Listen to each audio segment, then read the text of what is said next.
Used to bag work about an apartment 5B. You're now tuned into the Apartment 5B podcast, where we chop it up about hip-hop, R&B, sports, love and life. Hosted by Kill.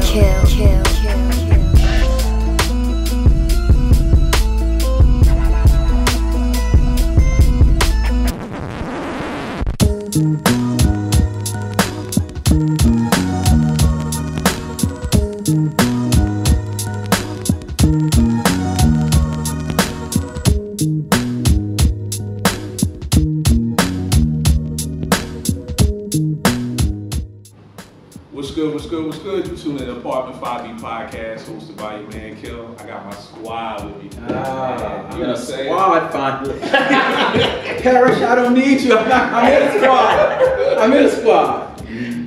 Yo, we got my man JR here finally. First live podcast. Yes, I got my man Iron. Thank you for the invite.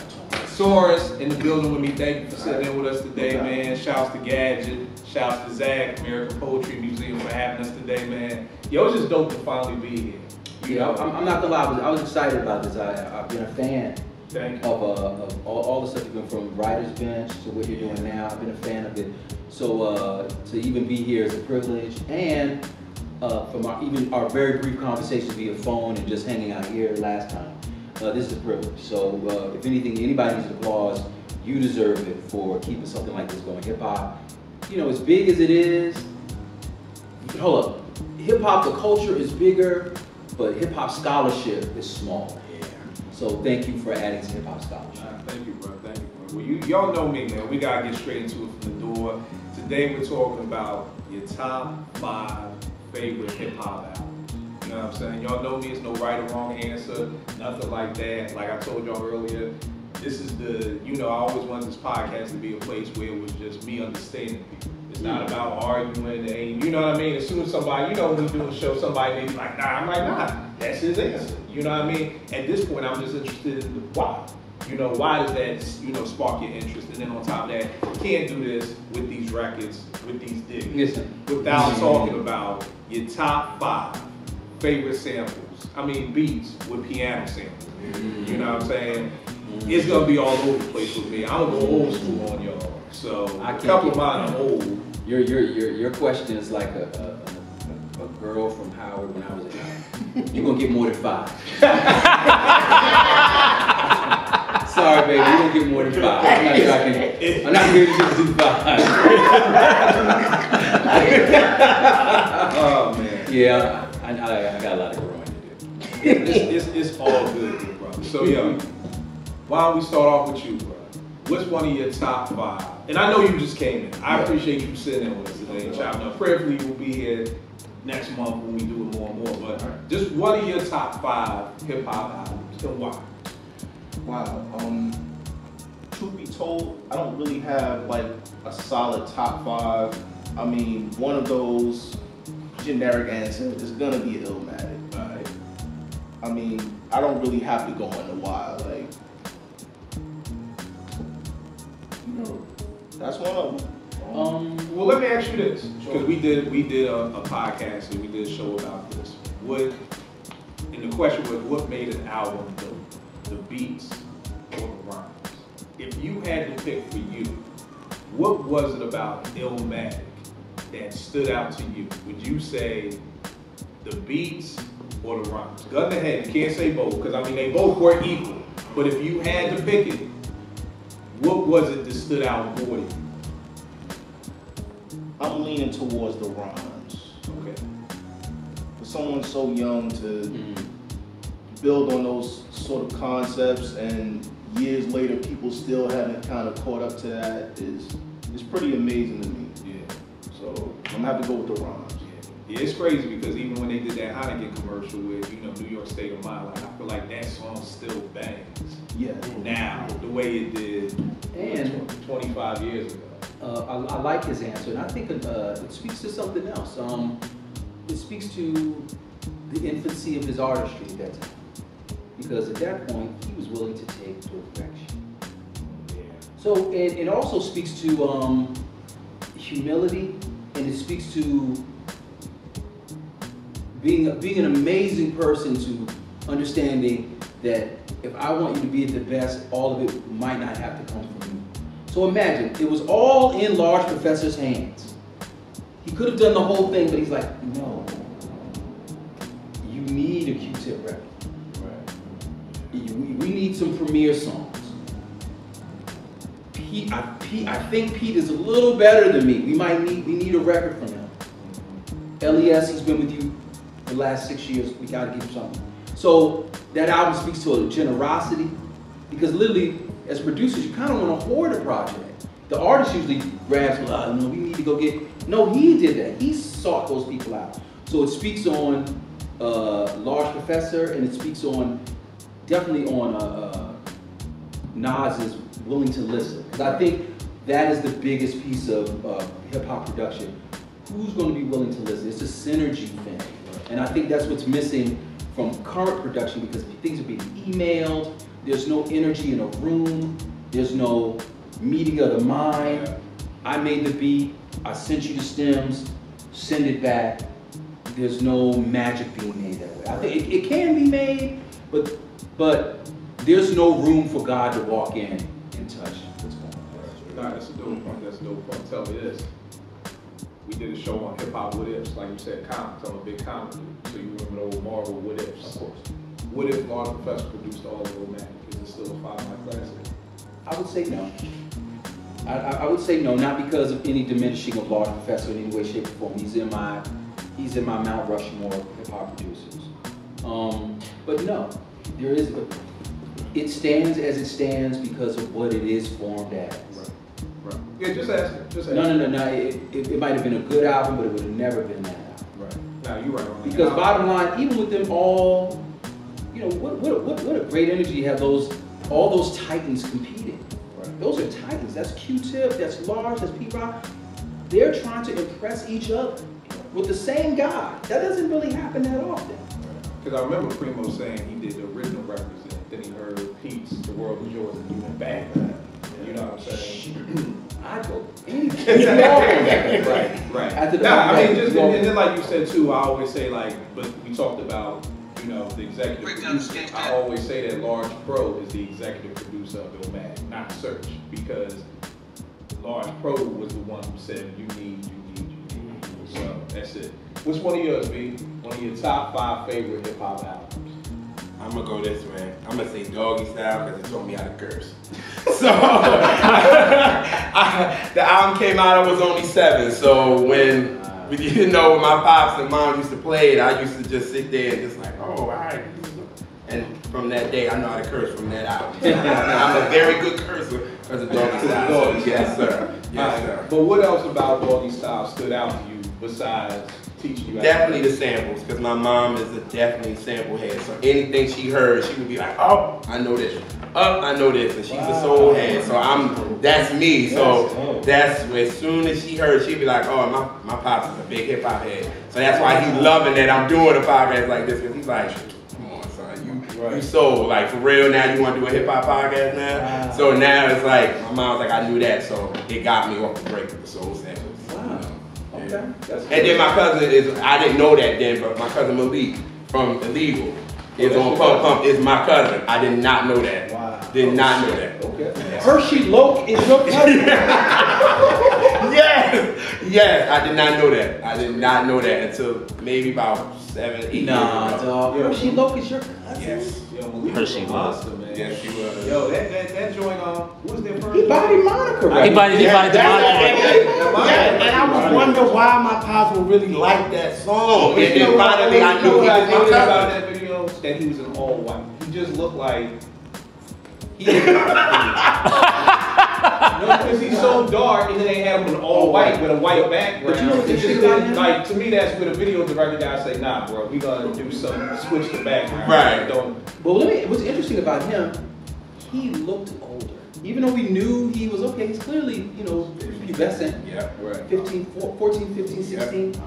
He looked like he had seen 30 years of life. But the funny and not in a disrespectful way. Yeah. You could tell I saw a lot of stuff I should not have seen yet. But to me, Illegal was dope like that. Even Jamal out of Philly. You know what I mean? Because that I Gets Busy was dope. Like, I mean, people forget they came at everybody's head. They came Let me tell you something. Even though Jamal has the best verse, what's on that EPMD record he's on? EPMD record? Jamal? Is it Def Squad or EPMD? It must be Def Squad. No, it's one of the records he has the last verse on. Okay. It's him, Redman, You talking about Muddy Waters? It's not on Muddy Waters, no. I don't think it's on EPMD. I think it might be a Def Squad record, but Parrish does the hook. Okay. Can you go the round? Don't. He murders it. I'm like, yo, you really were good. Jamal was a beast, man. He was But the thing about your cousin I wanted to add as well was I thought it was interesting because it seemed like he was teeter-tottering between getting his influences from Snoop and Tretch. And I thought that was an interesting mix. Yeah. Like I'm going to get what might be, you know, a high pinnacle of East Coast rap and West and try to blend it into one. That's brilliant. Yeah. That's really nice. You're saying that was the funny thing I loved about Leo because they seemed like they was the younger Tretch and Redman. You know what I'm saying? Like it was like Jamal was like Red or whatever. I know you want to go last. So easily one of my favorite hip hop albums is Ultramagnetic Critical Beat Down. You know, that joint right there, man. You talk about things like, you know, I hate that wax saying from Brown Sugar when you fell in love with hip hop or whatever, but yo.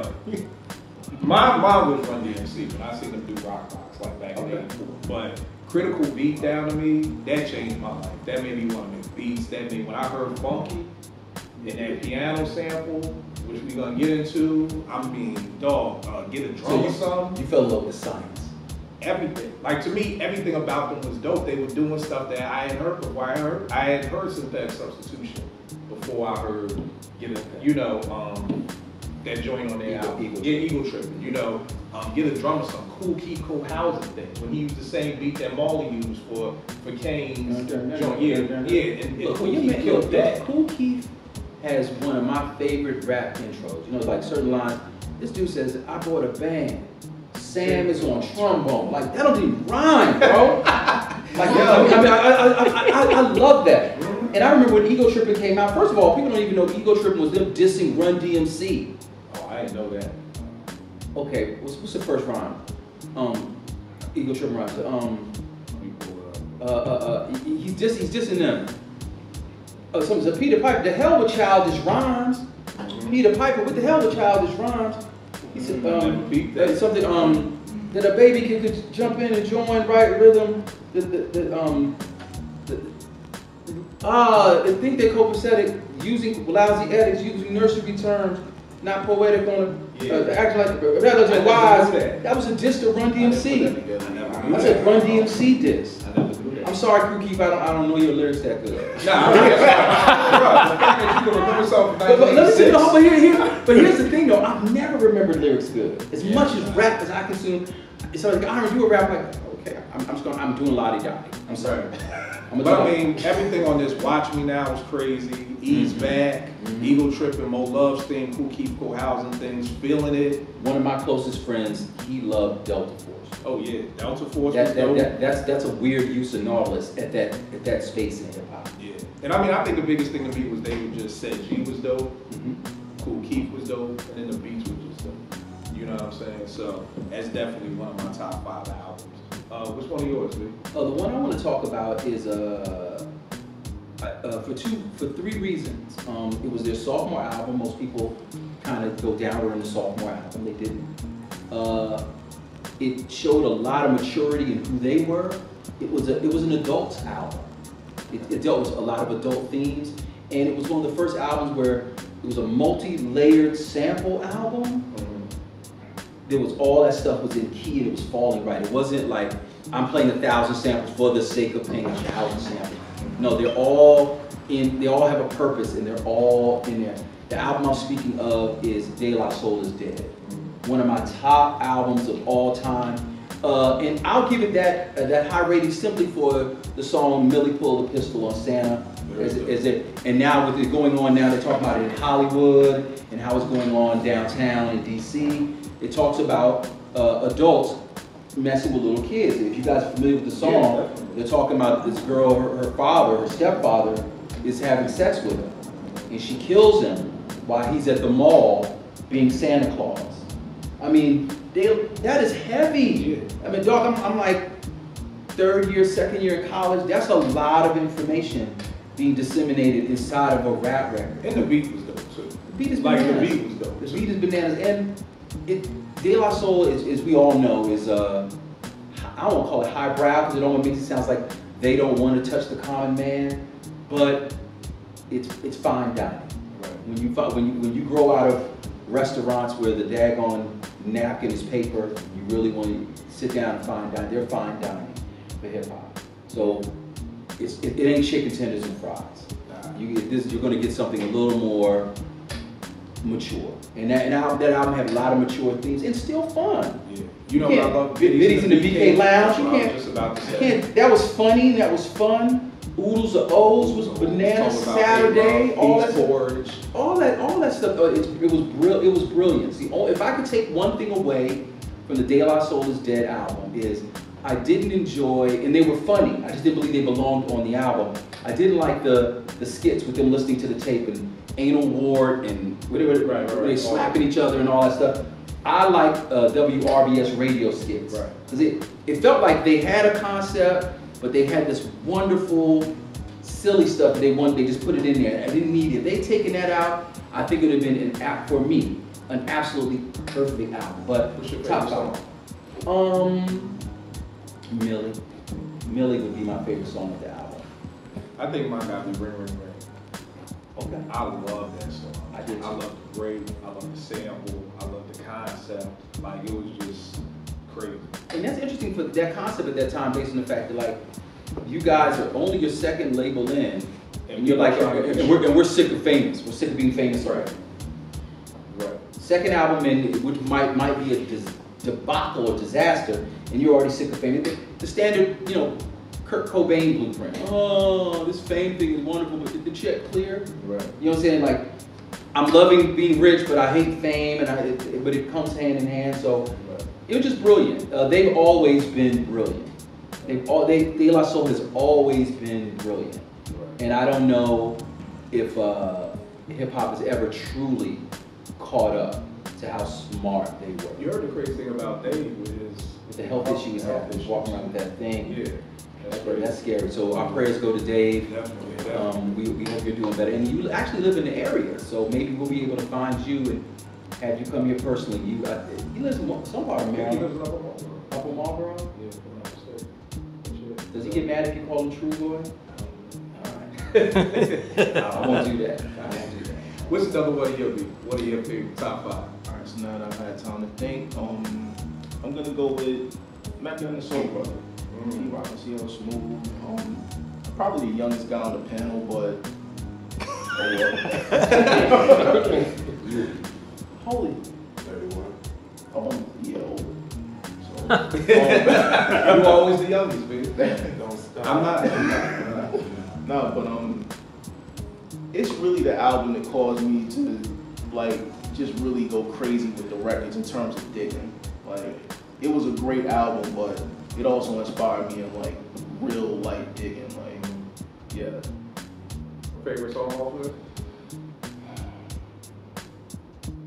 I'm not gonna say Reminisce.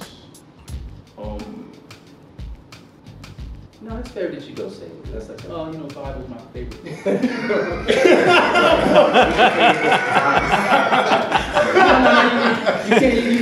No, it's too big. It's bigger. It's too big. It's too big. I'm gonna say it's a tie between The Basement and For Peace Sake. Yes. Yeah, it's a tie between those two. Yeah, yes. Yeah. I love Skin. I love Skin. How with person. Yes. They had James Brown. Yeah, I love that part when it was person. Mecca for me, my great Mecca story is I got Mecca and the Soul Brother early. I was given Mecca and the Soul Brother by the promo guy at Elektra. His name was Eric Skinner. He gave it to me while he was introducing me to Das Effect. And he gives me the tape. It's on Maxell, it's gray. And at that time, the record company were all in back there on Lincoln. So in this big room, Das Effect is taking up one seat. I'm huge. These dudes is like this. So my self-esteem is just slowly connecting. but we're all listening to it, and we're all like, it's just quiet. We the sophistication of that level of production we weren't ready for. We knew he was capable of it from the EPs, but we didn't know it was that far reach. Like, it's like finding out, oh, your man cooked. Like, no, he's down at the restaurant cooking. Right. He really cooks. So to find that out was amazing, and I couldn't stop listening. I had to take for a while, and it stayed in rotation. And I'm like, this is, and you didn't get mad. Okay, yeah, he used substitution 3 times, long red 5. You didn't care. For some odd reason, even when he used stuff he used before, it had a different emotion level. A different emotion level.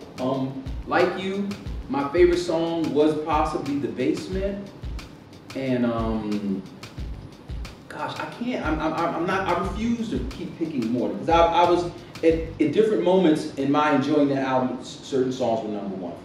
Right. I remember The Wig Out was one of my favorites for a while. Right. You know, it kept changing. The album always morphed for me. Like I came here for the greens. This time I'm coming for this. It was always something, and it was a marvel. And the title alone was kind of big. What a big statement. And I love the time in between Mecca and Bang because I felt like he got like there's no wrong answer again, but I always prefer main ingredient over Mecca. But people do. It's bug because I feel the exact opposite. I feel like more people like main, but the time in between because you're doing the Lots of Love and remix, which is probably one of my favorite Pete Rock tracks. That Lots of Love and remix, I remember I'm on Ogons Avenue, I'm like at 69th, like I remember where I was to hear that song, and I was just like, yo, this is crazy, it's not a game, was crazy, and it was just like him coming out of Mecca, going into Mecca, it was just like he had more, like it was almost like this was just, and I don't want to say the growth because Reminisce is one of the greatest tracks ever, but for me, I saw the growth from the EP to Maine, to the time in between between Mecca to Maine, that just was just like crazy to me. So that's it. I think, and one of the harshest things that happen in life in a million places is that when you do something so brilliant, that it's so bright that you don't get a chance, it kind of eclipses some of your other brilliance. Like, okay, there was no way he was going to top Reminisce. But he did a Reminisce remix, which is brilliant, still brilliant, same source record for the horns on the remix that it was for the original. I know you know your theme. So there's just a lot of brilliance in there that probably will not get seen because we're still basking in the light of how big Reminisce was. The Reminisce, come on, you do, as all of us here make beats, do you have time to make that many sequences for Reminisce? Them drums are different every 16. So at that time, that's probably what? 30 sequences on an SP? Well, has everyone in here ever worked on that? You've never worked on SP. Have you worked on SP? That's a lot of work. That's even if you're copying. Even if you're copying. With the machine, that's a lot of work. With the machine, it's a lot of work. Even if you're copying, those drums change. It's not the same 8 it's at least 30 changes. I mean, and it's almost as if he gave CL a standard one and then went back after he did the vocal solo, the drum, the extra snares, fit the storyline. Now tell me this quick question, just yes or no. You take Reminisce out of Pete's discography because he's still a top 5 producer. Absolutely. Okay. Absolutely. I've been in some barbershop arguments with people and they're like, if you take Reminisce out, because I don't think, here's the thing, what I've learned is you have people who like hip hop and then you have hip hop heads. And they're 2 totally different people. So I'm in college in '92. My man Balls Tech was coming out, man, from Morgan. So during that time, I don't know anybody on campus who didn't like hip hop. You know what I mean? But you have people who live hip hop, and then you kind of have people who just kind of listen. So you have some people who are like, and I'll give you a great example with this.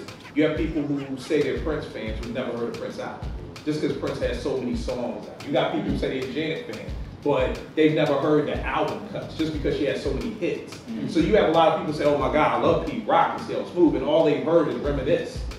You know what I mean? So to them, they don't know about the remixes. They don't know about the In the House. They don't, I mean, not the In the House. They don't know about It's Not a Game. They don't know about the Lots of Love remix. They don't know about all the other gems that he had. I make a mixtape that I think it was called Pete from 97 to 2005, because when I was in the barbershop, they was like, yo, he ain't had nothing out in 20 years. And I'm like, yo, you serious? Like, he's like, yo, Pete ain't had nothing out since the second album. No, I'm like, did the barbershop get shot up? But that's what I mean. Now, this is a dude who I discussed hip hop with. But again, but also, where is he getting his source from? You got to remember, in those 90s, 80 to 85% of people were using Rap City and video outlets as to introduce them to hip hop in different groups. Right. So when that stuff went and Little John and all them took over, and those people weren't present, they weren't looking, so they only went where the right. So, but that's what I mean by the people, the heads were looking for people. You know, they've heard. I'm like, you didn't hear Soul Survivor 1 or 2 or, you know, New York's Finest? And he's like, nah. So I'm like, well, let me make this mix for you. With you talking about the Lots of Love and remix, I always wanted to ask Pete, and I got to remember if I see him again, I just thought it was ingenious, because I don't know why he did it, but it was in key and it was right. Why did he use Biz Markie going, yes. What is that for? And I thought mentally he was trying to trick us into us to thinking that it's going kind of like Dilla does for player, like player to player. I thought he wanted us to think it was saying lovin' instead of the biz. And I didn't know, it might not have landed the way he wanted it, but it was in key and he's like, I'm like, I'll tell you this, speaking on something like that, not to get too much off topic, one of my favorite joints of somebody doing that is Large Professor. The remix for It Ain't Hard to Tell was recognized as the king of disco from Biz. To chop and say Nas was the king of disco. Nas is the king of disco. I mean, like, it's like, when I heard it, I'm like, yo, when did Biz say Nas? And it's like, yo, he never did. It's recognized. Look, and then your man Large Professor did it again with You're the Man, and the record says Sugar Man. Sugar Man. Yeah, I mean, yeah. What's another one of yours, JR? Oh, you know what? Before I do this, one of your favorite samples, piano samples, a song.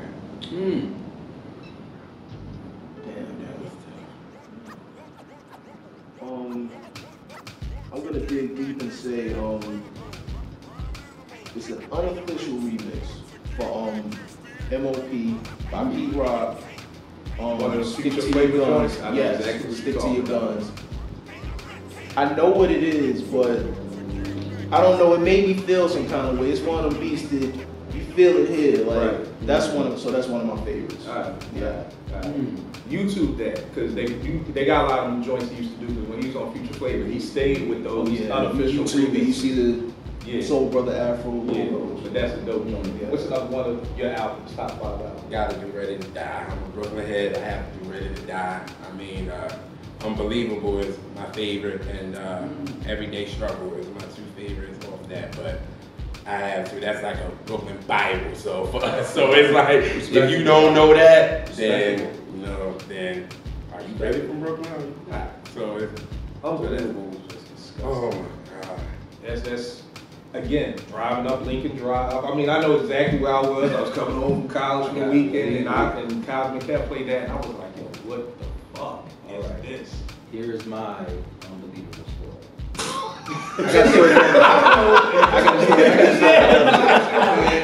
got a story for everything. Here we go. I am at Kentucky Fried Chicken. Where? Georgia Avenue. We were still at Howard Plaza. Okay. I'm in there. In walks Chucky Thompson. We greet each other because we've been friends. We've exchanged music. He recently got up to Bad Boy as well.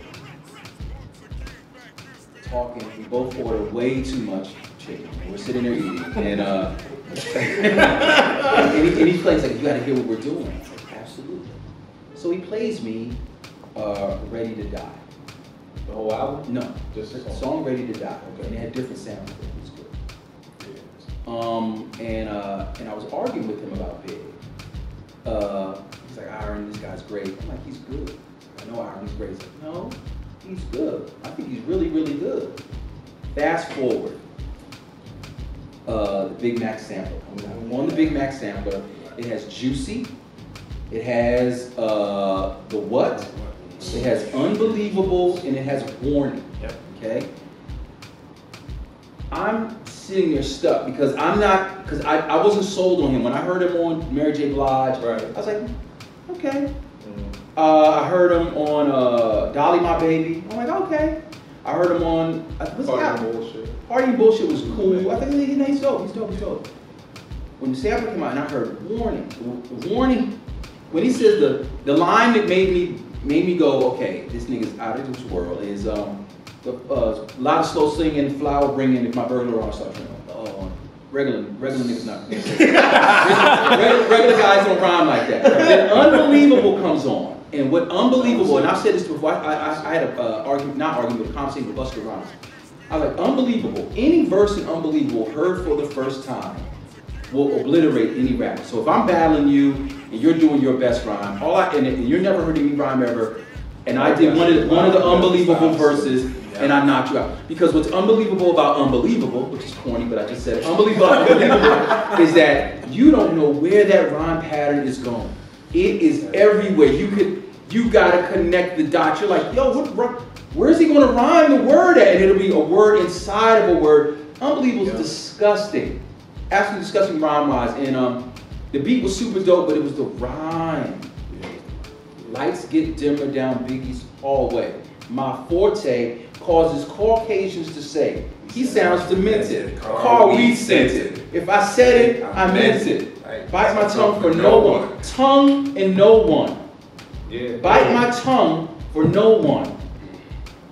Biggie's shit. Oh my God. The rhyme pattern is unbelievable. You know, we talk about some of those times when you see growth through an album. Black Moon is a great example of that, because you could tell how impact some of those songs were recorded. You could tell you could tell. No, because that's what I know. The reason why I had to shake your hand is because I used growth in the album to qualify Biggie is the best rapper ever. Right, because you see the growth. You can see Unbelievable is the last song recorded. And versus where he was going. Same thing with How Many MCs, because Buck's flow is totally different on How Many MCs. By the time he got the powerful impact and all those other totally different MCs. Then by the time when you hear How Many MCs, it's totally different from the rest of the album, which leads you right into the Can I Got You Open remix, leads you into the Bump 'Em Down remix. You know, so you can see the growth in the album while they're recording. One of the questions I always want to ask Buck is, how does that happen? You know, like, what happened to make you stop rhyming like this? I think it's learning. Because remember, you got to remember, dog. That most of our heroes were young. Who got the props? First verse is like 38 bars. Right. He didn't know song structure. I challenge you to go listen to Who Got the Props. But the first verse is like, how did it get molded? You know, dog. Like you don't know you're supposed to do a chorus twice already. Like he keeps rhyming, so I don't think he understood song structure. But as he matured and people were like, yo, I think Lord Jamar said he did. He tapped him like. I saw some interviews like, yo, I knew he could rap, but he did not. He just started rhyming and. Because when you listen to I got a and you listen to How Many MCs, they're two totally different styles. Like it's not like he got polished. It's like, you know, I'm bringing it back. Come follow me to the journey. You know what I mean? Yeah. He found his voice. Yeah. Anything we do, I don't care what it is, from barbering to writing to creating clothing. There's a space where you find your voice. You find who you are. When you stop mimicking your favorites, when you step out on faith, you start believing in yourself, and you get to a point where they don't get it, but I get it. Right. And that's when you're comfortable in your confidence level and you are being your supreme self. You're being God. You're being the God in you. Right. The ultimate confidence, it is right. And with the whole room saying it's wrong, you're going, no, it is right. And I think that happens with lyricists. I think Biggie found that. Thank you for the buckshot. I think I've never. Most times we don't hear that. You know, you don't really hear a change in somebody's style or flow in the same album. You know what I mean? You hear, you know. So that's the only two examples you are going to find. Yeah, right? I really can't think of any. I can't think of any either. Yeah. I can't think of any either. But that's brilliant. That was brilliant. Thank you, man. Next joint for me, Takes a Nation of Millions by Fave. I mean, to me personally, it's probably my favorite hip hop album ever. The production, the rhymes, especially at this time. This is in your life, and then that was I gotta use a Banneker High School vocabulary. That was serendipitous. Oh, look at you. I had to use that vocabulary. No, because at that time, that album during that I mean, I think the album is underappreciated. That woke up more young black minds than. And what people don't, I think a lot of people don't understand is that back in these days, because the album says 88, but I remember hearing some of these songs as early as 86. I remember hearing Rebel Without a Pause, thinking it was on, okay, that's 87. Thinking that it was on Your Bum Rush the Show. It was because it wasn't the B-side, so you're gonna get yours. So I remember buying the first album, being pissed that it wasn't on there. You know, I remember hearing Bring the Noise, you know, before the album dropped. But I mean, just looking at now, I mean, Don't Believe the Hype, Cold Lamping with Flavor, Terminator X to the Edge of Panic, Louder Than a Bomb, Show 'Em What You Got. Even she watched Channel Zero, Now You Live in Bassheads, Black Still in the Hour of Chaos. And then there are videos that matched it with perfectly. I mean, Black Still in the Hour of Chaos with the jail was just crazy. And then you had the rappers in jail, so you're seeing EPMD, you're seeing these rappers, Now You Live in Bassheads video where they're cutting away the PETV with MC Light, they bust the bass heads, you know, Flavors wobbling on the shorty, like, oh, I got my man Chuck on the phone, you know, I mean, and I always say, like, because I work with teens, and it's sad that the teens don't have this album stopped me from selling drugs. Because I may have done a lot of other stuff, but Chuck said don't sell drugs. Like, how can I be like, yo, if Chuck D is my idol, how can I sit here and do something that my idol is telling me not to do? Dog, you're getting so multi-layered right now. It's scary. Because, okay, that's why these teens are Xanaxed out of their minds. Right.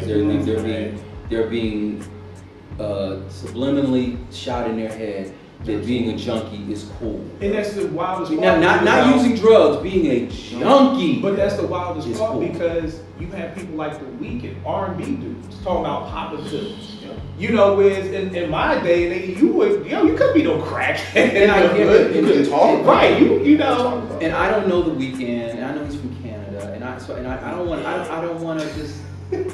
He calls him The Weekday. And I'm not trying to be mean, but there's something very whack. No, it's deeper than whack, brother. There's a certain level of responsibility, especially with the R&B singer. I'm sorry, I'm going to hold you to somewhat of a different standard. Yeah. Come on, man. I don't need it. When R. Kelly started saying weird stuff in them R&B songs, I was like, come on, you want our singers to say that? I'm not sure we want our singers to say that. It's when the genre started getting meshed. You know what I'm saying? And it started, you know, when you going back to De La Soul, rapping bullshit. You know what I mean? Like, that's what R&B became, you know? So, and that's what, like you just said, De La Soul is dead. They were talking about that, what, 90?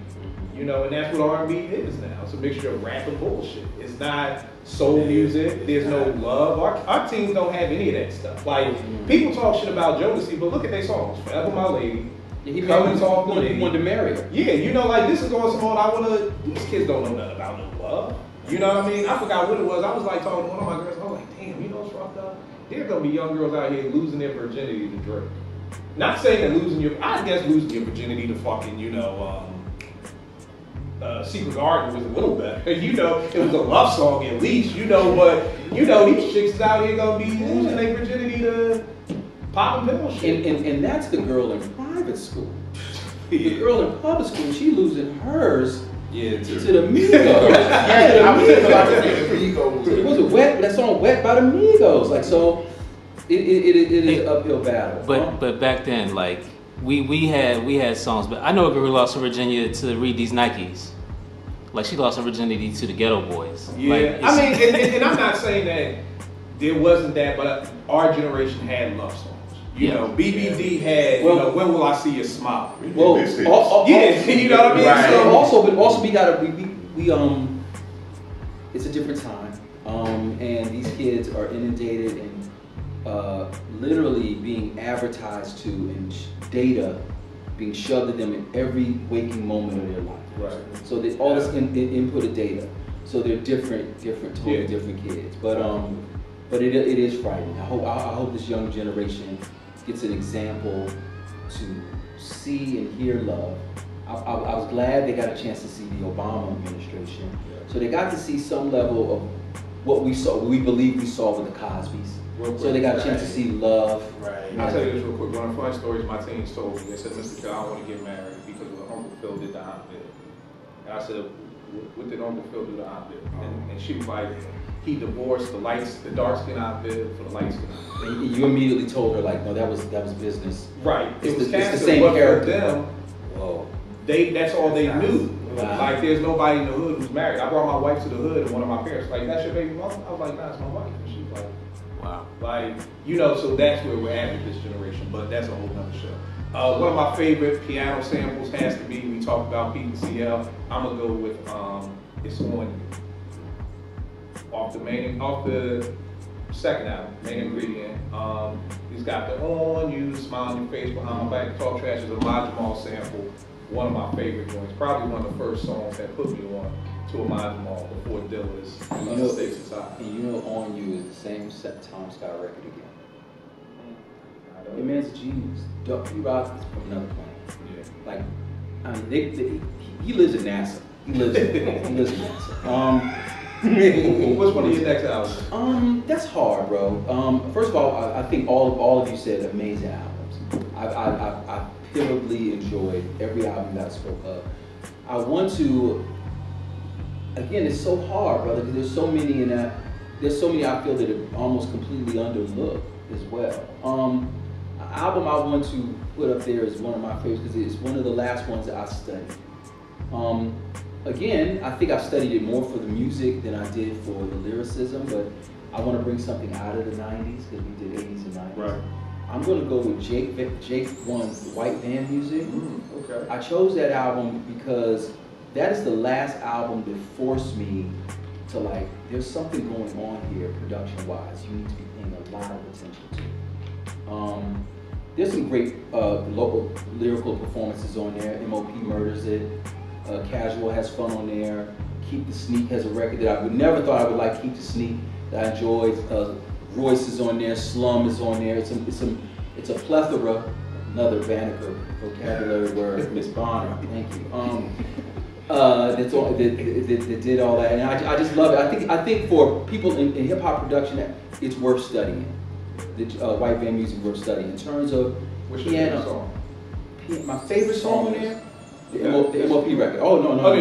I was gonna say this is the same thing with me. MOP that gangster. Which he said he was modeling that after NWA, and that was supposed to be for their album when they were on G. The other one on there is I Glow. Yes. I Glow is actually Jake One is man, and what's the other one? Who's that? Elzai. Yeah, Elzai. Let me see the titles 1 second. And another one. I think he has Godlike.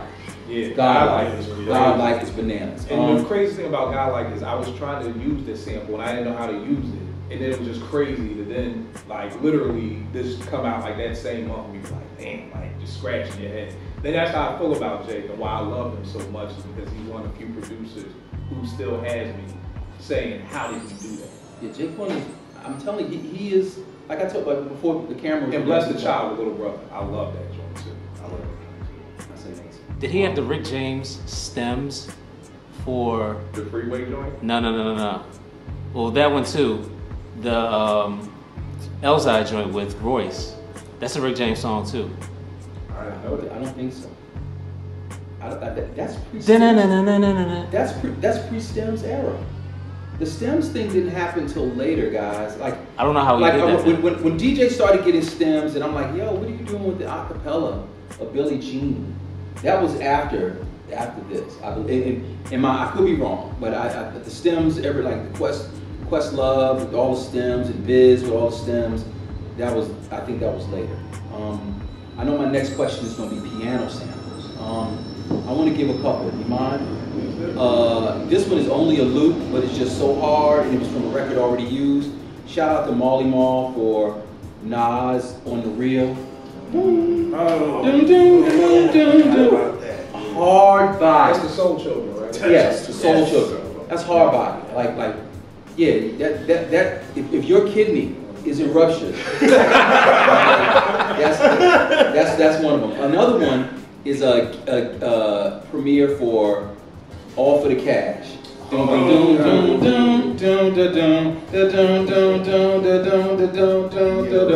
Disgusting. I'm going to also. What I loved about that was it was on the double album. It was one of the extra cuts. Yeah, full clip. So it's 2 minutes long. Here's something extra, just a frisbee. Right. Go ahead, take that. That's what I hated about Pete and Preem when they do the little interludes that just could be real songs, like that group home joint with Dice Game, like, yeah, but my bad. No, because there's so many great piano samples. Another one, of course. Matter of fact, I'm going to take one from your album, Black Steel and the Hour Chaos, the Isaac Hayes one. From your album, your album again, the Funky. Yeah. Now, but I want to qualify that because it was used great twice. It was used great 3 times, and I want to do them in order. Ultramagnetic was the harder one. And then the 12-inch version. Because yeah, the remix, not the version that's on the album. Beat down, but the the actual 12-inch version. The original version of Funky. Then when EPMD used it for Knick Knack Paddywhack, and I can't say that sample without Dr. Dre's playover for California Love. Right. Another one is Isaac Hayes again with Make the Music with Biz. Another one for because I want to be extra deep as well. I want everyone to definitely check out DJ Premier's remix for Ease My Mind for Arrested Development. My favorite Premier remix ever. Ease My Mind, Arrested Development, disgusting. I never heard of it either. It's crazy. Yeah. Donate your kid. Donate your kid. It is absolutely beautiful. And the reason why you don't know it is because it was promo only. Okay. It was never buyable in the store. It was promo only. That's got to be how Premier got the drums. It dun dun dun dun dun dun dun dun. You know what I'm talking about? The drums for Blow Up the Spot. Gotta be how you got it. And there's so many of them. Like, of course, there's we can all say the world is yours. It's on you is definitely one of them. Another piano sample. We're gonna act like Take It Personal and Hard, and it's just 3 notes. Right. That's hard. I mean, the list just goes on and on and on and on. I don't know if this is a piano sample, guys, but it was from a guy who played piano.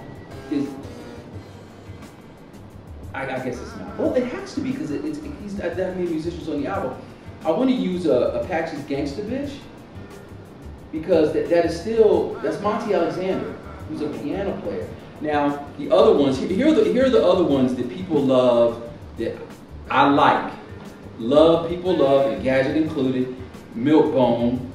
Yeah, that's the joint. Yeah. Milkbone, and what's the first Lord Finesse for second album? One. You talking about the one with Emsa died? No. Oh, I know the one that he got sued over. Yeah. I know what you're talking about. That one. What's that one called? I forgot the name of it. Dude, just Hip to the Game. Yeah. Hip to the Game. Everybody likes that piano sample. What's the E Brothers joint? Oh, Funky Piano joint? Piano.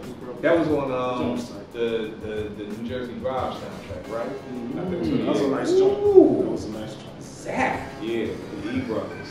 Yo, New Jersey soundtrack. Yo, this is crazy. Zach pulled that one out like, woo, that was contraband and shit. He yanked that from under. Oh man, that's contraband. But the thing about the piano, I think why a lot of producers use it, it allows us to lay a great foundation, a melodic foundation that you can build upon. It's hard to build upon guitar. It's hard to build on horn. But piano is made to be built upon. So it always lays a great foundation. And if you can catch, these incredible pieces, that's where it is. And I applaud the early producers who could only loop at the time and weren't in the space of the chopping era of the loop. It's just some great stuff, man. I mean, I don't know, it's just daring. That's why I still love sampling. Sampling to me,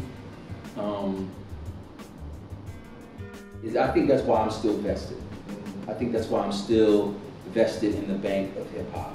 If all of hip hop goes away, like let's say it become, you know, under the Trump administration, the rappers ban, they come to our house, we can't take it all of our computers, take all our CDs, take all of our vinyl rap records. I will still be a vinyl guy looking for breaks and what people use. I still take a moment. I'm in the record store almost saluting people, like, oh, when I find out they use it. Yeah. Like, oh my, like, and we've all had that moment to hear a record like, you're bullshitting me. Right. Like, we've all had that eureka moment, and you just step back, and it makes you like, yo, like you really want to just go shake the hands of the founding fathers and like, yo, who told you to play this 3 seconds for an hour for this crowd? Who told you to do that? Right. Who said that? And it's annoying. Like, not annoying to the crowd, but you know, like, literally, guys, just think about it. Someone, those guys in the early, mid-70s was like, I'm going to take these 3 seconds and I'm going to play it for 15 minutes. I mean, that's a eureka moment. That's a super eureka moment. And then there's technology and we build upon that. I love hip hop. Bottom line is I love hip hop. I still feel the same way I felt in 1984. With your dumb question, when did you fall in love with hip hop? Now keep in mind that was my question. I know, but I know you said you hate that question. But for me, it's two different fall in love pieces. I fell in love with it as in wanting to get into it, like yo, this is dope. With Roxanne, but it was the Mantronic album that made me want to be an active participant. I didn't no longer want to be a spectator. I wanted to. And that's a good point, where you go from being a spectator to no, I want to be a participant. Right. The Mantronic album made me want to be a participant. Another producer, a lot of people don't talk about. They don't talk about him. It's crazy. They don't talk about there's like a list of 5 I think that gets skipped over. But everybody goes, oh yeah, every time. There's Mantronic. People skip over Herbie Lovebug, like he did not happen. He's the precursor to Puffy. Mm-hmm. He's the precursor to Puffy. Like, I'm going to be in the video. It's all my idea. You guys are just the muse. I'm just as big as my artist. He's that. They don't talk about Howie T enough. Yeah. He was the only person giving Marley run for his money. The only person giving Marley run for his money. And I think people don't give Salaam Remi enough credit, because for you to do Nas, Fugees, and a whole lot of other hip hop stuff, but who else has two diamond records? Him. He has diamond for The Score and got a diamond for Amy Winehouse. Who else? And he's out of hip hop, with his first records being with his father, doing stuff with Curtis Blow. Not early Curtis Blow, not good Curtis Blow, but back to black, you know, back to black Curtis Blow.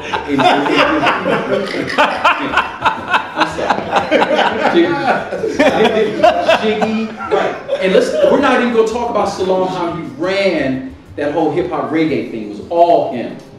When it was done excellent, like that Ghetto Red Hot, bananas. So all those beautiful things, I think those are some people that just don't get. And Prince Paul doesn't get enough.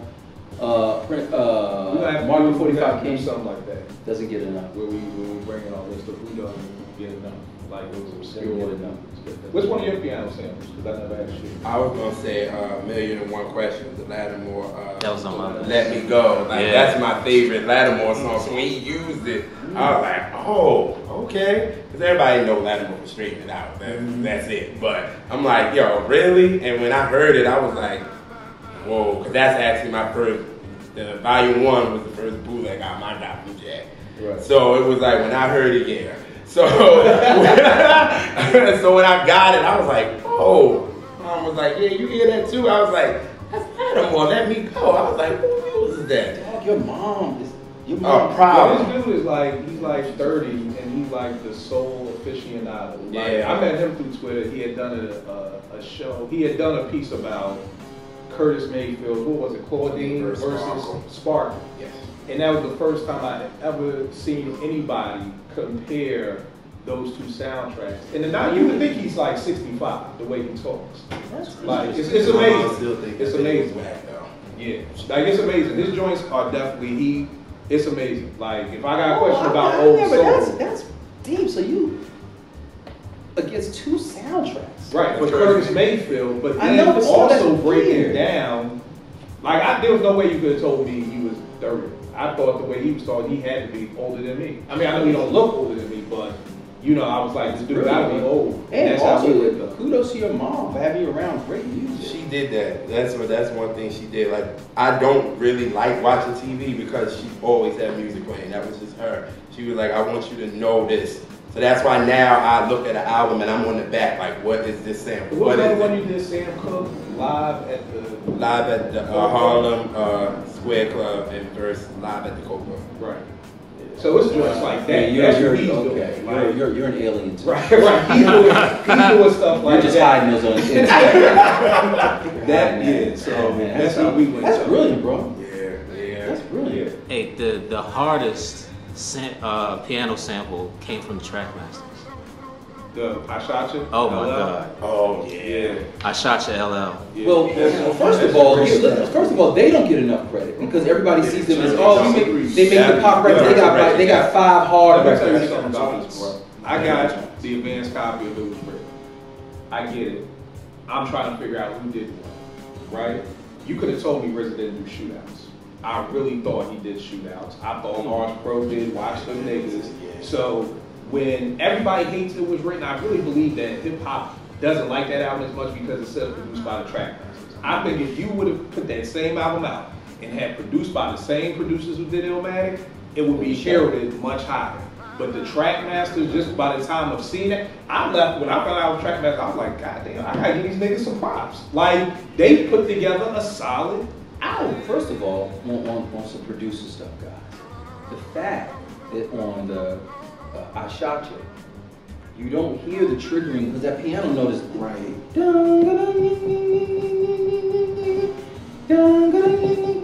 They masked it. How's it gonna be filled? M-A-S-K-E. They masked it. They masked it. Beautifully. Yeah. Beautifully. And I got a Trackmaster story. I got a story for everybody. I meet the Trackmasters. First time I meet the Trackmasters is in the Uptown offices. They came up there to discuss. They had just finished doing Finesse Sequence's second album, which I was about to say never released. Okay. I had a couple of the songs because in Puffy's office there were songs I'd heard a lot of it, and I know you already know this guy. They did a song called "Fuck Puffy." Oh, word. Because he was constantly, they felt like he was over their shoulder the whole time, micromanaging them as they produced. Like, oh, he's turning knobs, the bass is distorting out the other notes and all this stuff. And you know, Chubb kind of brought them in. Do you remember the 18 on Select Records? The what? The 18, A-T-E-M. Yeah, that's the Trackmasters. All of them. The Trackmasters on the production tip was Tone, Poke, and there was another guy, Kurt Gowdy. I don't think anybody really know him at all. I'm not sure if he ever got visible, Kurt Gowdy.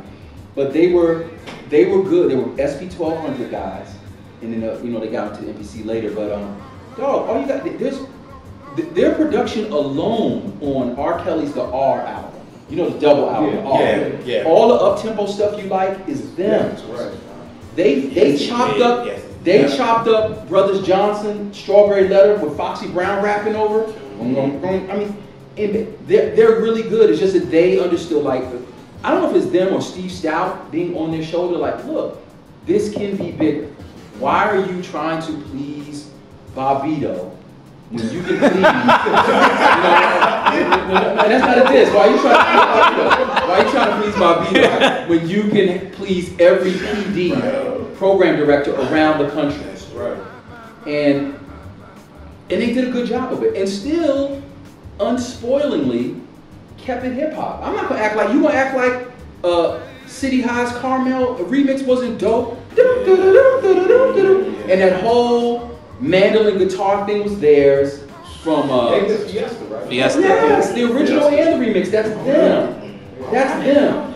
People keep sleeping on the track. But that's what I mean. But that's what I mean about name, because Your point is brilliant because according to them, they ruined Nas. Right.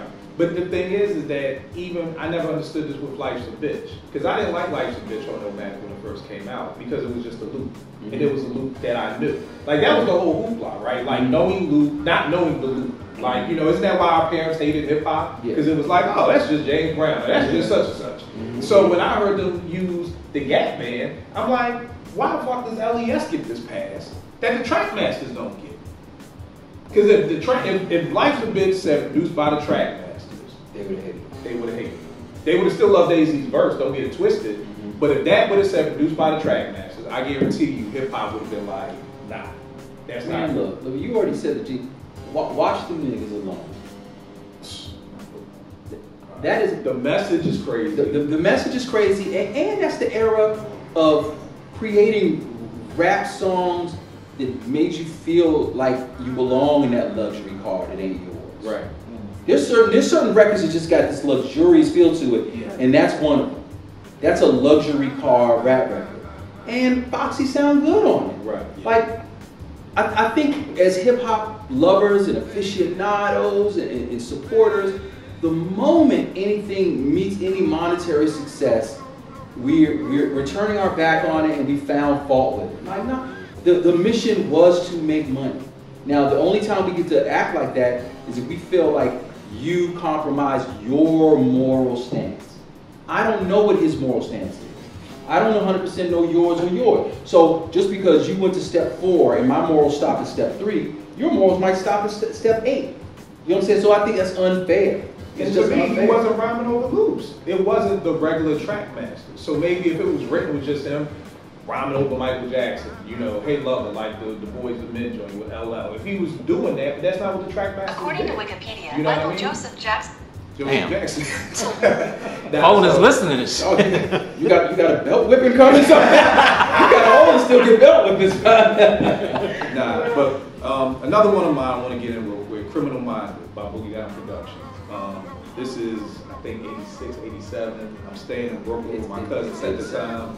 And just everything. Poetry, South Bronx. To tie this in with one of my favorite piano samples, The Bridge Is Over.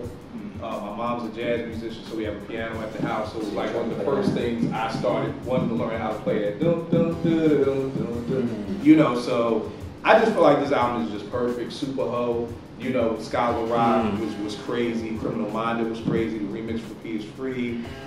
Dope beat. I mean, word from our sponsor. You know, 9mm goes bang. Brother. It was just this incredible album. KRS was just like. I thought in '87, and because I know everybody loves the '90s, I love '87 to '89 the best. That's how I am. I think the '90s did the best refining of the original science of the late '80s. Criminal Minded, after the album Criminal Minded and Eric B put out and then Rakim put out I Know You Got Soul, I thought rap was going to end. I didn't think there was going to be a place you could go after that. Right. Criminal Minded in my mind was perfect. And I Know You Got Soul, I was like, you're never going to get a beat better than that and a guy rapping over it better than that. It's over. Like, okay, I guess I gotta find some new hobby. I thought, no, I'm not lying. I thought it was going to be over. It took, you know who made me realize it wasn't over? It took Big Daddy Kane. Before he made Raw, he had Funky and Get Into It. I remember being in college. I skipped a class because I got the 12-inch, and I took it. At Howard Library, they had turntables in one of the rooms, like the media room. I missed the whole class listening to it. This guy is unreal. Like, who is this guy? Who the heck is Big Daddy Kane? Where did Biz find this guy? Like, so each time I think rap has hit a wall, it builds another thing to go over. So Criminal Minded to me was absolute perfection. And in another my KRS-One story, I was blessed. I'm on the KRS-One album talking about Criminal Minded. The first KRS-One album when it wasn't BDP anymore, when they were asking all these radio people, and I'm on the album saying, hey, it was the best thing I'd ever heard. And I say it, I was like, I just graduated high school, I went and bought the album, it was the best thing I've ever heard, and I was telling them the truth. I never heard a rap album sound like that. Yeah. It's funny we did a show about what hip hop deaths affected us the most, and for me it was Scott. You know, because at that time Boogie Down Productions was it for me, you know, and you know, to find out Scott died, that just like, you know, I didn't know what was gonna happen. Like kind of like with you, I'm like, does KRS come out? Like, you know, this has never happened in hip hop for me, at least. Like, you know, when somebody dies in the group, does the group keep going? Does it stop? Am I gonna hear something? So like when I heard my philosophy, I was just like, well, you know what? That's interesting. So happy to be like, okay, he's still doing it, because I didn't know how it would happen after somebody dies. Well, I wasn't moved as you were, but it brings another question for another show. But it does hearken into something else I always wondered, because the truth is, and because we're still dealing with human beings, which are imperfect, and we're all battling something, can we ever get the truth? And the truth is this: I don't think we know the true influence of Scott LaRock and Said G until who was doing what, until how much degree. Because here's the truth: the second BDP album did not sound like the first one. Now, the same thing with the Ultra first album didn't sound like the second one. They did. So I don't know who. Now, from what I heard, and that was one of the confusions for me on what is KRS going to come out again, because I didn't know was Scott the producer, so are the beats going to sound the same? But from what I've heard is that if you go check the technique, you read that book by Brian Coleman. Actually, that's on my list of Christmas gifts. You gotta get that. I'll you gotta get that. It has like the two longest articles in the book are Criminal Minded and Critical Beatdown. Okay. So they talk about how, like they said, Chris did The Bridge Is Over. Okay. And he wanted to impress Scott with that. So Scott and the piano is a reggae piano, right? Which is a reggae rhythm. Right. So he does that. Later on, I heard in D Nice podcast with Combat Jack is that D Nice produced a lot of the second album. Then that KRS just started to give him props for that at a show at SOBs in New York, because he said after Scott died, I didn't like D Nice, because I heard it was because of D Nice. Finding out KRS felt the same way.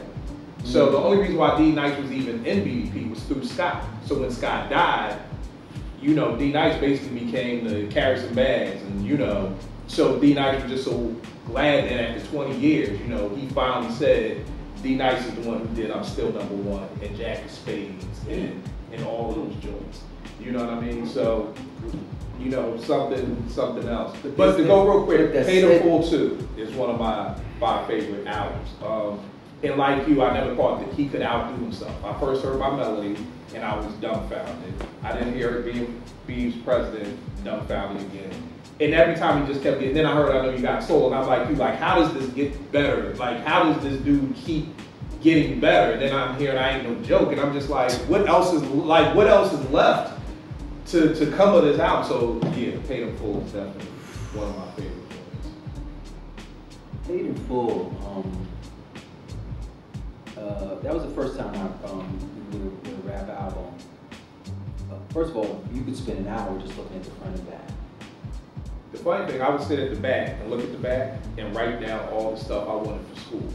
Like that I wasn't gonna get, because I wasn't getting. You wanted that. I wanted all this stuff. I'm writing it all down. I got a piece of paper like this is what I want to go back to school when they grade. And it's beautiful you say that, because the younger generation is gonna miss out on that, because without the physical product, they don't understand that feeling of sitting down with what you just purchased with your money and just sitting there with it and absorbing the music and like the art piece of the artwork of it. Like, I'm looking at the back of the Eric B album like, who are these other guys? Right. I see Kool G Rap and I'm like, Kool G Rap, you run with him? Aren't you down with Marley Marl? Right. But Kool G Rap's there and all these other dudes with gold and Fila on. The funniest thing is, I'm like, when I first got this album, I thought Eric B was Rakim, because we had never seen the video. True. And when I heard Rakim, I seen some cornrows. I thought Eric B was Rakim. So it wasn't until I saw I Ain't No Joke, the video, that I'm like, oh snap, this dude. You know, so. Wow.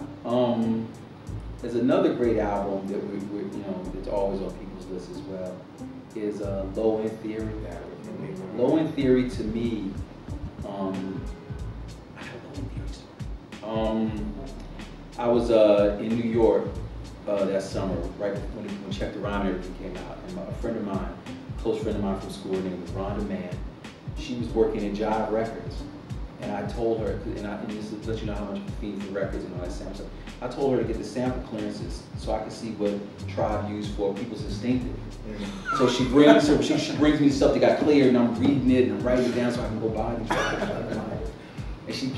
And she plays me, you know, low end.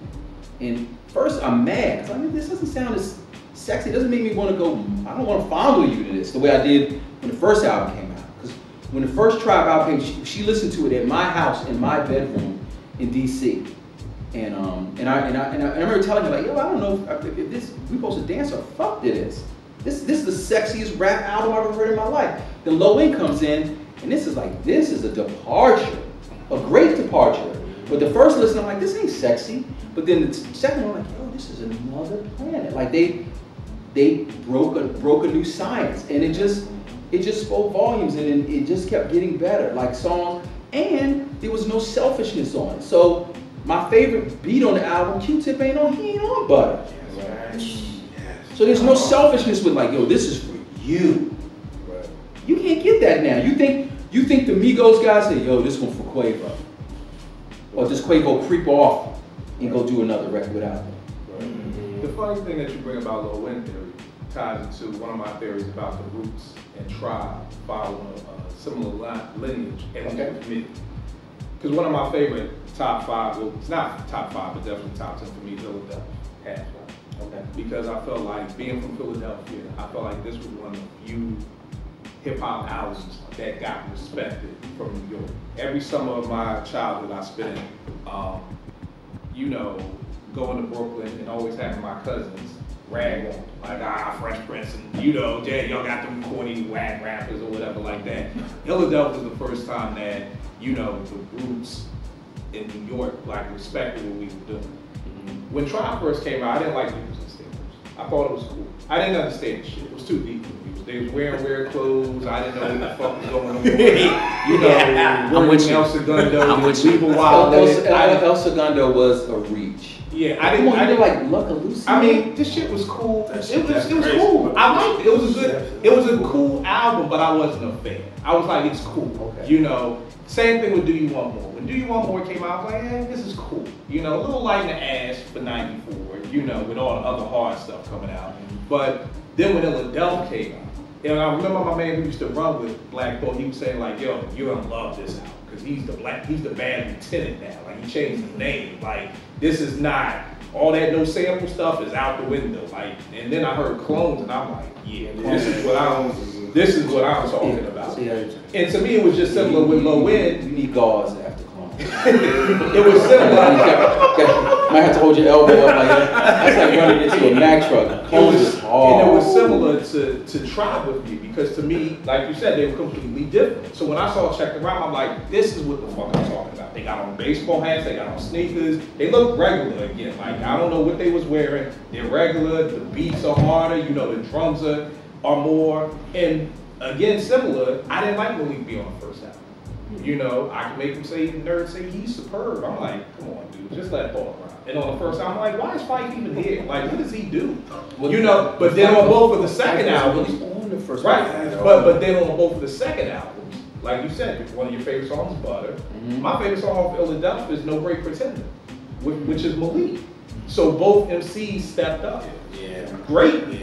You know, greatly stepped up. Then they go on to make Midnight and Things Fall Apart, which I think are both incredible follow-up albums. And then after that, at least for me, they both kind of drifted off from there, you know. But yeah, Low End definitely for me, But let me ask you something, man, and it might be a little off. It is off topic. I'll just be honest. It's off topic. Being from Philly, I think you Philadelphians underappreciated, and this is not in our era of hip hop in terms of sample-based stuff. You guys got to give the Major Figures more props, man. You didn't like the Figures, you know? Yeah, that's us. It's not that song. It's not that song, brother. You know what? That song. I didn't like the Figures. I didn't During that era, I never heard that out. And that's one thing that I try to do. I try not to speak, because what happens in a lot of hip hop conversations, people speak on things they haven't heard. So I can't speak on major figures because I just heard that one song. Like, I argue with people and they're like, oh man, Joe Budden's is whack. I'm like, have you ever heard of Joe album? No. Then how the fuck you know he's whack? Like, that's like saying, yo, The Sopranos is a whack show. Have you watched it? No. Like, I watched one episode. Well, Pump It Up is not the end of Joe Budden. So like, that's the thing. Like, I can't really speak. I can't speak good on that because I've never heard. That just made me not want to hear it. You know what I'm saying? But I mean, don't get twisted. Philly has spitters. I was just watching this thing on YouTube the other day, and Jadakiss was saying like, "Yo, Philly has." Like, he's like, when I come to Philly, it's spitters. Cosmic Cat was asking, are there more MCs in Philly than in New York? He was like, doing it? Yes. He was like, it may be more MCs in New York doing it in their house, but as far as out on, and he was like, nah, Philly has some spitters, and we saw that in the 2000s with Beans, with State Prop, with Cassidy. With that influx and Black Thought. Even before then, it was Ram Squad. Ram Squad, yeah. That's my thing. It breaks my heart. It's because when State Property was happening, so was the Figures. But I think that's maybe they got overshadowed by that because one, it's Rockefeller. So State Property say Rockefeller. Yeah, they did. You know, because at that time this is Rockefeller. So and then you're coming out with these people who are not actually just good rappers, but they're actually personalities. And that's the other part with hip hop that we miss. Dutch and Spade and all of them could have been incredible, but when you looked at State Property, you had Pete, who I think is an incredible MC. I thought he was next. Yo, let me just tell you, if you've never heard Petey's, I guarantee you, the mixtape, State Property, the Figures was the only group they were scared of out of Philly. I mean, possibly, but like again, you had characters. You had Freeway. You had the dude with the beard. So with the weird voice, characters. You know, with them Just Blaze beats. You had Beans, the Broad Street Bully, who was just a beast. You had Chris and had the Young Guns. You had Chris and Needs. You know, you had Petey. So not only were they dope MCs, you knew them. Like when you hear Dutch and Spade, I can tell you it was them. But when you hear Beans, you know Beans. When you hear Free, you know Free. Like they had those personalities, so they probably did get eclipsed by that. And because they didn't have that cosign. Because remember, Cassidy had Swiss. You know, you had that whole thing of Hot 97 with Rockefeller. That really put them, that whole freestyle, that put them on the map. And maybe it was just major figures never had that opportunity to get that push. Yeah, but I just remember people saying their mixtape was very big in Philly. What, major figures? See, at that time, I was in Baltimore by then. I was down here, so my ear wasn't to the streets of Philly like it was. But all that to say, I know we gotta get ready to go. Can I do one more album? Yeah, please do. I want to do my album. I want to do the first Jungle Brothers album. Oh God. For two reasons. I don't think there's an 808 on there anyway. I think it sounds like it's in a tin can, but it's brilliance all over that. And to step out there on faith and to be weirdos and go ahead and do our house show in the middle of that album. Right. Like, and I don't think anybody's gonna say Jungle Brothers are some lyrical giants, but they understood how to create a mood. They understand, and we're sleeping on Baby Bam for finding breaks. Yep.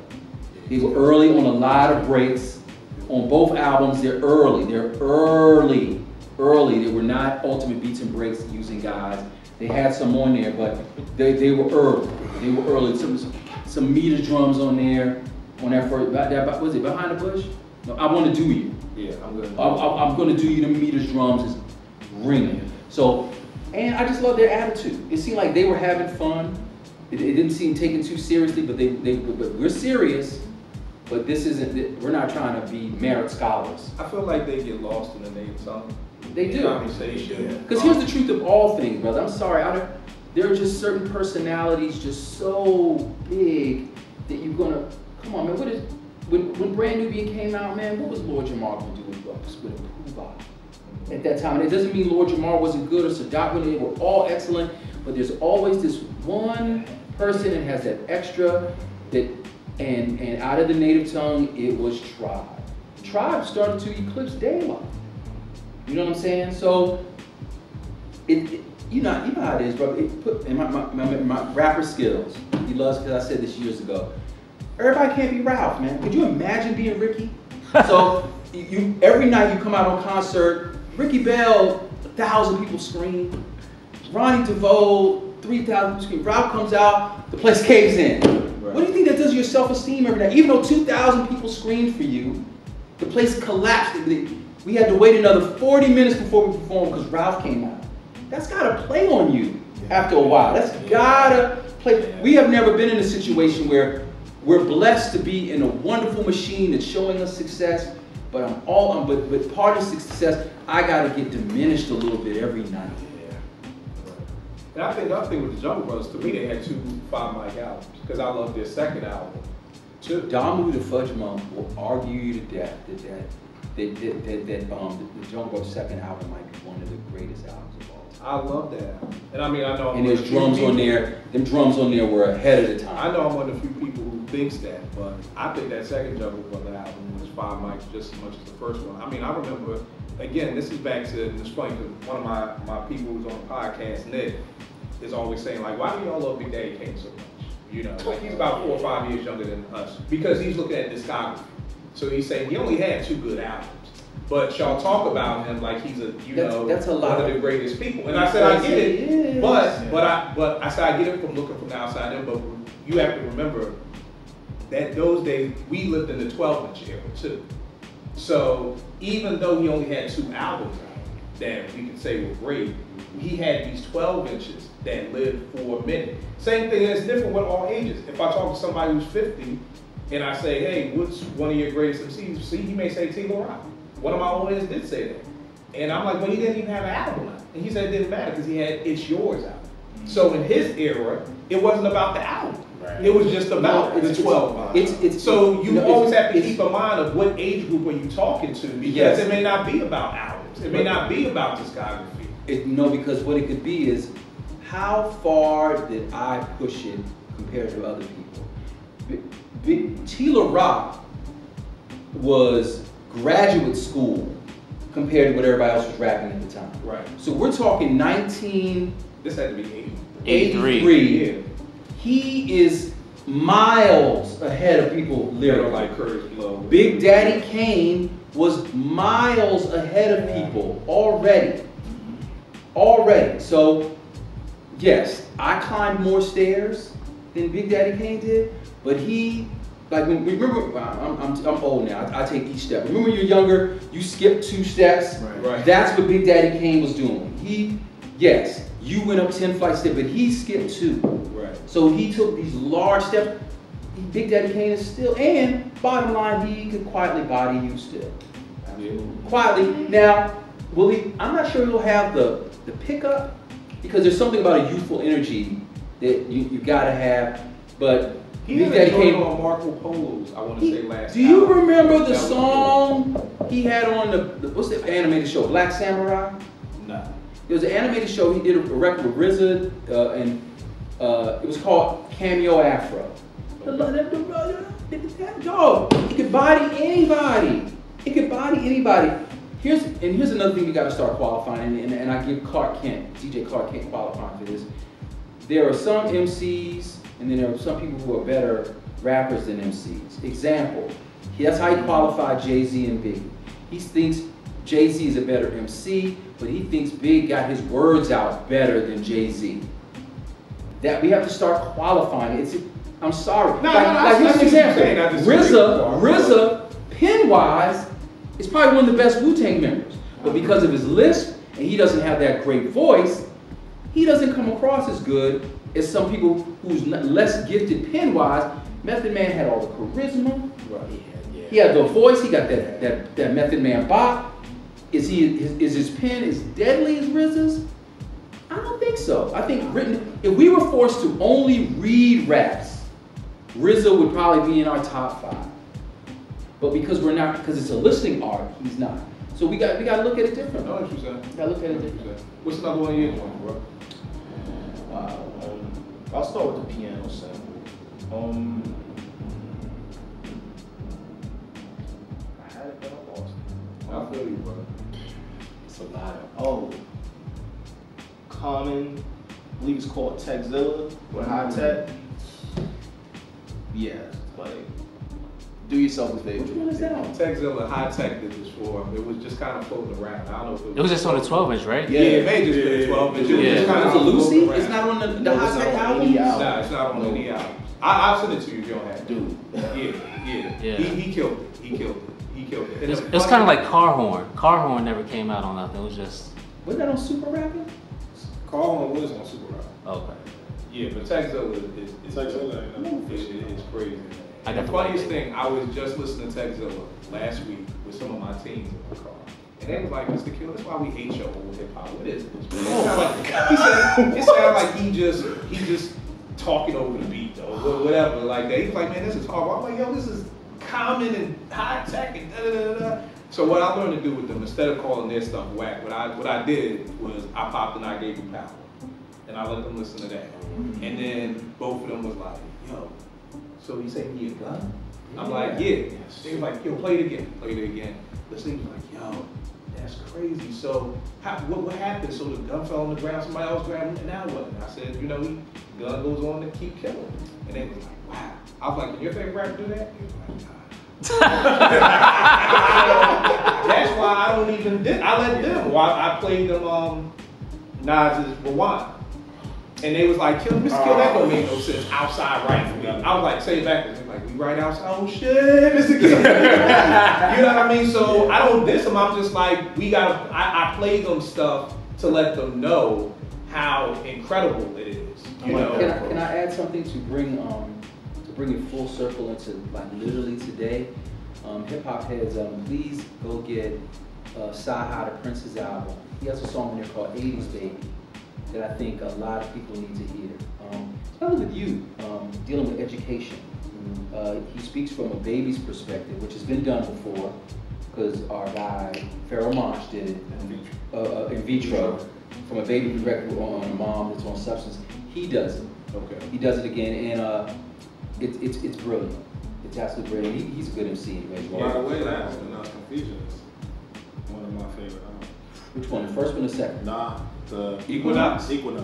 That's actually my favorite organized album Yo. too, and I'm always in the minority. Let me This say, album though. Let me just say, I talk too much. I know. Hold on.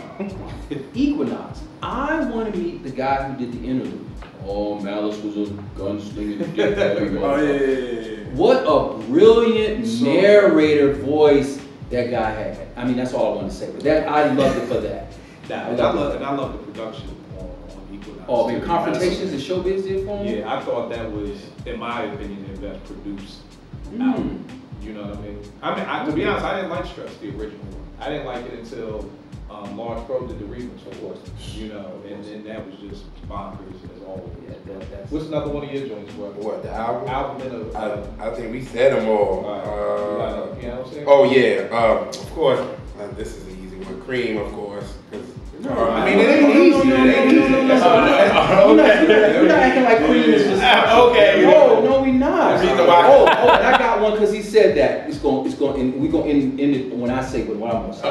Right. Yeah, I like it because Carmel from Stax, and Stax is my favorite record label. So you know, for me, I told you. Where is your NASA video?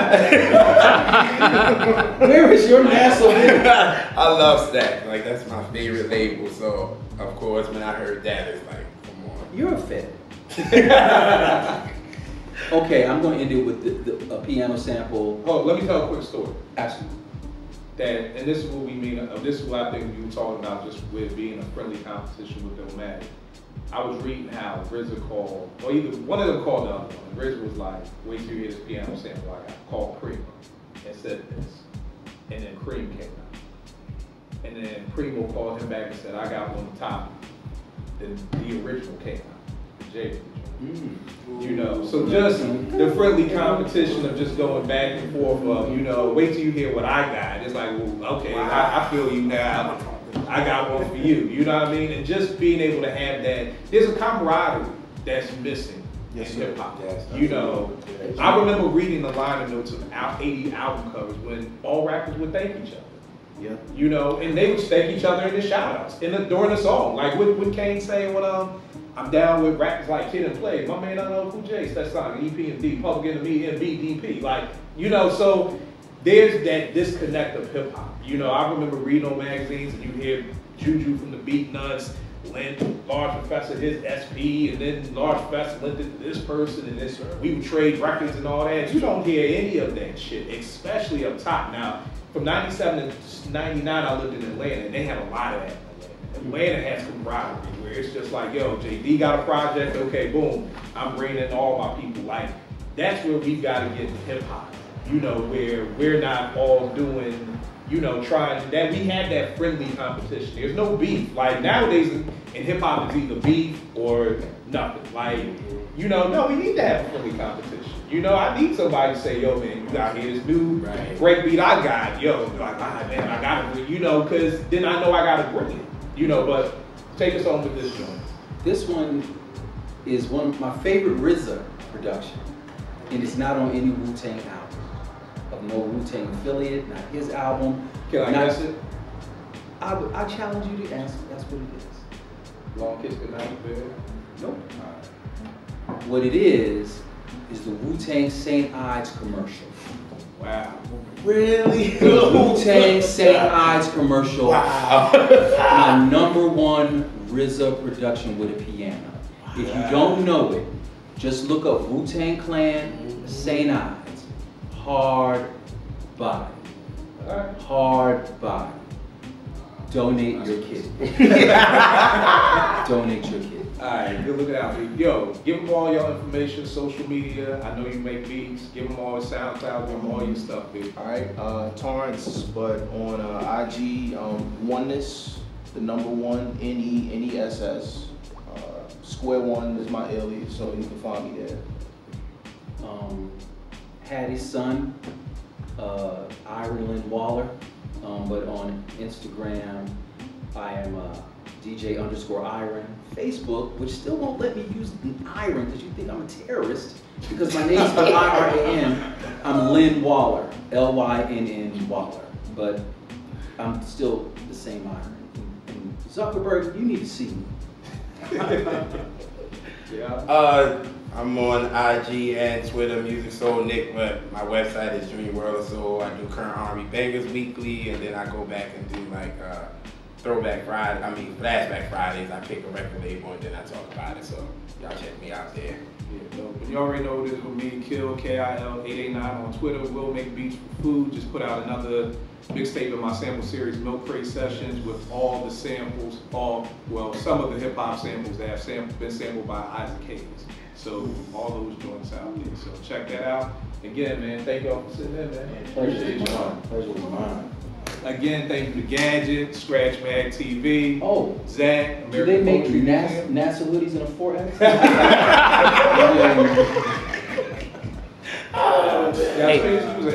I wanted to give you my top 5 piano samples, and I had a +1. All right. I had the Symphony. Oh, how did I not say that? My homeboy said that. I like it, but the bars are so above the beat, it's unbelievable. I had MC Breeze Play Like a Piano. I don't even remember that. That's King T. That's King T? King T, yeah, Okay. King T. Biggie, One More Chance. I had One in a Million Questions. Yeah. I had the Who Shot Ya LL. And for my +1, I had the Soul Dog sample that the Mad Rapper used. On his album? Yeah. I know you know. And The Weeknd used the same sample. Yeah. What sample is this? Is that the joint that The Weeknd used for the first single? It's the same one that Common used on. Common used it? Hold up. If you talk about that Weeknd. What Mad Rapper record with the piano? I'm gonna pull it up right now. That the one with Raekwon singing on it? Called Ghetto? Hold on. Oh yeah, that's I like that. You can tell Kanye did that one. I was thinking of this. This is the one The Weeknd has used. Oh, that's the Common one. Yeah, but The Weeknd just used this for his last single. So it's this one.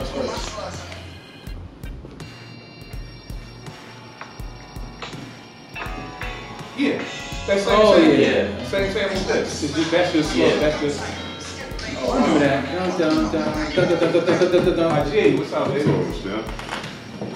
came here to say all things you're wrong about. What did I get wrong, man? You got more right.